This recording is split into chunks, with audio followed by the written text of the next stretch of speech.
আমি আওয়ামী লীগের দালালি। বাংলাদেশে ভালো মানুষকে তো আপনারা জন্মাইতেও দেন না, আপনারা বাঁচতেও দিবেন না। বারে চোদনা, আমেরিকাতে পালিয়ে বলছির কত সুন্দর সুন্দর কথা। বাংলাদেশে ভালো মানুষ জন্ম না নিক, তারপর তোর মতো দালাল কুলাঙ্গারের জন্ম এই বাংলাদেশে না হোক। কোথায় আছে না, দুষ্টু করেছে শূন্য গোয়াল ভালো। বাংলাদেশের মানুষ শূন্য গোয়ালই রাখতে চাই। সোশ্যাল মিডিয়ার মাধ্যমে মানুষের পা চেটে হয়েছিল এমপি, সেই মানুষকেই ভুলে গিয়ে করলি সরকারের দালালি।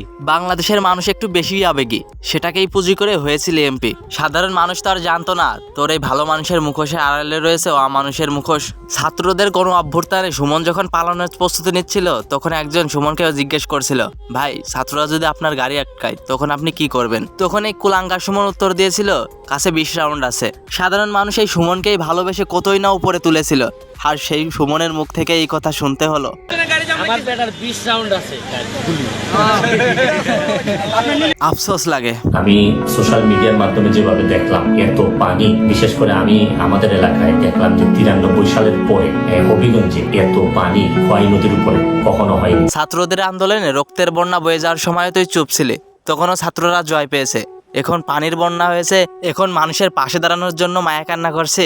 এখন আর মায়া কান্না করে লাভ নাই, কারণ সাধারণ মানুষ একটু দেরি হলেও তোর ভণ্ডামিটা ধরতে পেরেছে।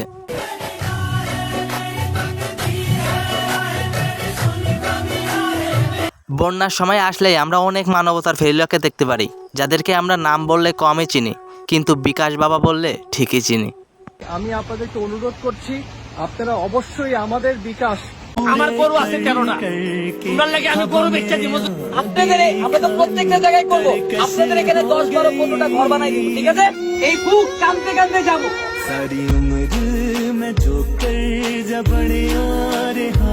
এখন আপনাদের সামনে পরিচয় করিয়ে দেব একজন গিরগিটির সাথে, যে কিনা ঘন্টায় ঘন্টায় রং বদলায়। যে কিছুদিন আগেও বলেছিল আমি ইউটিউব করব না, সে এখন বলছে আমি ইউটিউব ছাড়বো না। আমি ইউটিউব ছাড়বো না, আমি করেই যাব। আমি ছোটবেলায় একটা কথা বলতাম না, বিয়ের দিন পর্যন্ত আমার ইউটিউব ব্লগ করে যাব, আমি করে যাব। আমি ইউটিউব সব জায়গা থেকে আমি চলে যাচ্ছি। সে হয়তো ভেবেছিল সাধারণ মানুষ তাকে ক্ষমা করে দেবে এবং তাকে ইউটিউবে ফেরত আসতে বলবে, কিন্তু সাধারণ মানুষ তো আর পাগল চোদা না।